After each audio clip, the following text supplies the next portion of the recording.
In this video, I will show you how you can easily create a table that moves with your text box in InDesign. So as you see when I grab my text tool and just start adding some spaces in my text, you'll see that the table moves with my text. And I will also give you some pointers on how you can easily stylize your table to make it a lot more aesthetically pleasing. To begin, let's go up to the top where it says table and then select create table. And now I just want to recreate this, so I do want my header row. And then I want 2 columns, and instead of 4 rows, I'll do 3 rows. And then hit OK. And now let's just drag out our table. And now as you see, when I go into my text box here and start pressing enter, that this table does not move with this text. So instead of just dragging out our table when we create it, let's just undo this. And what you want to do is to grab your text tool and you want to press inside your text box.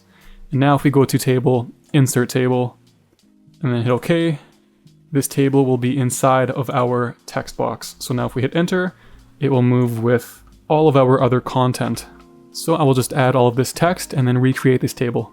Now to begin stylizing your table, let's grab our text tool and then just select anywhere within our table to highlight it.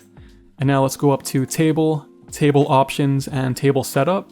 Now I want to remove the border from my table, so under the table setup and table border weight, let's change it from 1 point to 0 points. And I also want to remove this vertical column stroke. So under our column stroke settings here, let's change the alternating pattern from none to custom column. And also under our first alternating column, let's change the weight from 1 point to 0 points. And if I had additional vertical columns, you can change the weight of those here to 0 if you also wanted to get rid of those. Now I want to change the width of my row strokes. So under our row stroke settings here, let's change the alternating pattern from none to custom row. And let's change the weight to 0.25. And additionally, if you wanted to have alternating colors between your row fills, we can go to our fills, change the alternating pattern from none to, let's say, every other row.